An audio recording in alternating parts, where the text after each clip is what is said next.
નમસ્કાર મિત્રો, ગીર વિસ્તારની અંદર આમ આદમી પાર્ટીને ખૂબ મોટી ભવ્ય સફળતા મળી રહી છે. તાલાળા તાલુકા અને જ્યાં પણ જે ઇકોઝોનનો વિસ્તાર છે ગીરની અંદર, એ વિસ્તારોની અંદર ક્યાંક અને ક્યાંક ભાજપને જાકારો મળી રહ્યો છે અને આમ આદમી પાર્ટી અને સાવરણાને સફળતા મળી રહી છે. તાલાળા તાલુકા પંચાયતની વાત કરવામાં આવે તો 7 થી 7 જેટલી સીટોની અંદર આમ આદમી પાર્ટીની ભવ્ય જીત થઈ છે.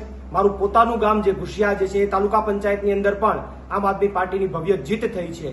ત્યારે હું ગીરના લોકોને અભિનંદન પાઠવું છું અને આ જે ભવ્ય જીત મળી છે એના ઉપરથી પ્રસ્થાપિત થાય છે કે ઇકોઝોનની હાર થઈ છે, ભાજપની હાર થઈ છે અને ગીરના લોકોની જીત થઈ છે. આમ આદમી પાર્ટીની જીત થઈ છે, હાવરણાની જીત થઈ છે. ત્યારે હું ગીરના તમામ લોકોને અભિનંદન પાઠવું છું અને ગીરના લોકોએ અહીંથી સ્પષ્ટ સંદેશ પણ મોકલ્યો છે આ પરિણામના માધ્યમથી કે ઇકોઝોન ગીરના લોકોને મંજૂર નથી. પ્રવીણ રામ, પ્રદેશ ફ્રન્ટલ અધ્યક્ષ, આમ આદમી પાર્ટી.